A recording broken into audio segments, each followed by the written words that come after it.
Do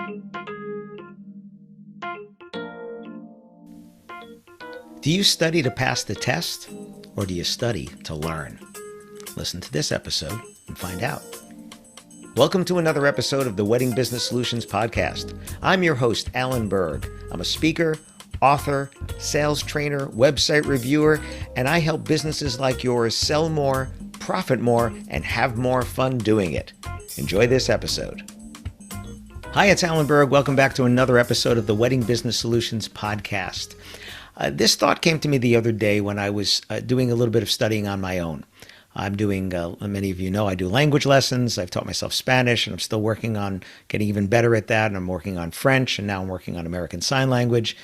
And I was doing some lessons on Duolingo, Duolingo, Duolingo, which is a app on my phone and my iPad where for studying language.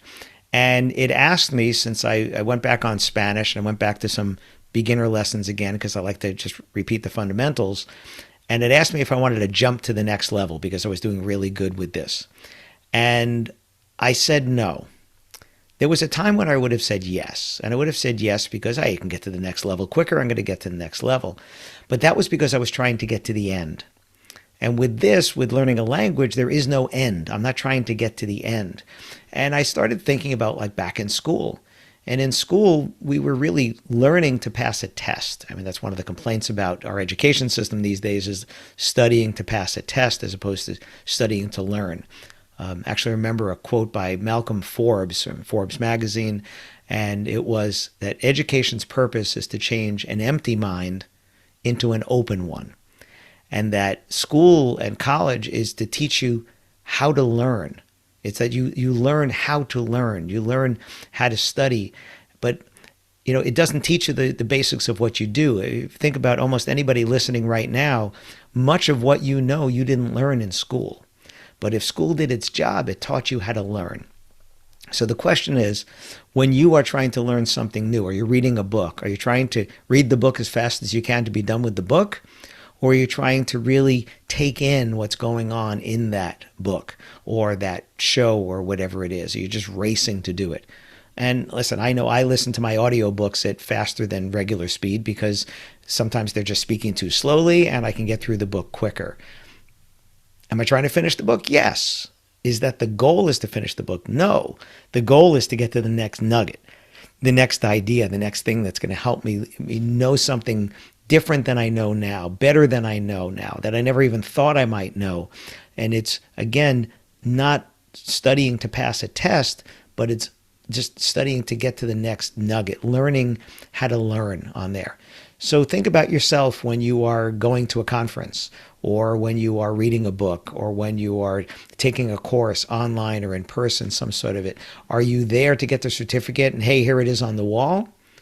Or are you doing it because you know that there's something there for you. There's some nugget there for you. I'm preparing right now to go to a speakers conference, and I haven't even looked at the schedule. I haven't literally have not even looked at the schedule to see who's speaking, to see what the breakouts are, because I know that there's value for me in going. I know I'm going to meet someone. I'm going to learn something in a class. I also know that in previous years, I've taken pages and pages and pages of notes that I've never gotten back to looking at. So now when I go, I'm looking, I actually do it on my phone or my iPad, and I'm writing down in a separate section the tips, the things that I think I want to do right away, separate from the full set of notes. So it's kind of like the little Cliff Notes version and then the regular, because I know that everything I hear and everything I write down, I'm not going to use and I'm not going to necessarily get back to, but it's also kind of like the owner's manual in my car. I know how everything works in the car, and if I forget how to program the garage door opener or something that I need in there, I know I can go into the manual and get it, so I want the full notes. But I also want to know that what are those 1, 2, or 3 things that I'm going to do, actually take action on from this particular class, course, conference, whatever it is, that my goal was not to go here and say, hey, I went, and to hang up another, ID badge and say, yep, there I was there at that conference. It's what did I do there? What did I benefit from? Who did I meet there?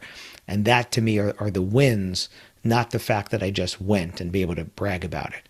I know very often when I speak at conferences, especially in Latin America, they're very big on, is there a certificate?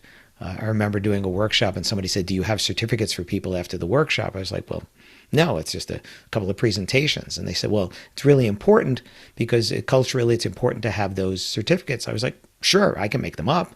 And I did. And I personally signed every one of them. But to me, the win is not that you got the certificate. The win is, what did you learn? What did you use? How are you better off than before you went there?